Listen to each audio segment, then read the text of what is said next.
அனைவருக்கும் வணக்கம். வெற்றி செய்தி சேனலின் வாயிலாக இப்பொழுது நாம் ஒரு முக்கியமான பதிவை காண இருக்கிறோம்.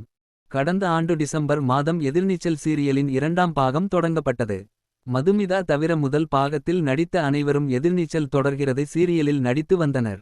ஆனால் இந்த முறை கதை மற்றும் திரைக்கதை சொதப்பியதால் எதிர்நீச்சல் 2 சீரியலுக்கு எதிர்பார்த்த வரவேற்பு கிடைக்கவில்லை. இந்த சீரியல் டிஆர்பியிலும் நாளுக்கு நாள் சரிவை சந்தித்து வருகிறது.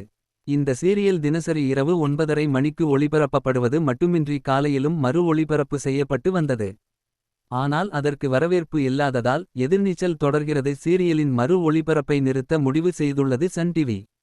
அதன்படி வருகிற ஜூன் 16 தேதி முதல் எதிர்நீச்சல் தொடர்கிறது சீரியல் காலை மறு ஒளிபரப்பு செய்யப்படாதாம். அதற்கு பதிலாக சன் டிவியின் சூப்பர் ஹிட் சீரியலான நந்தினி தொடர் ஜூன் 16 தேதியில் இருந்து காலை 9:30 மணி முதல் 11 மணி வரை ஒளிபரப்பு செய்யப்படுமாம். இந்த சீரியலை சுந்தர் சி இயக்கினார் என்பது குறிப்பிடத்தக்கது. இது போன்ற சிறப்பான செய்திகளுக்கு வெற்றி செய்தி சேனலை சப்ஸ்கிரைப் செய்து ஆதரிக்கவும். நன்றி, வணக்கம்.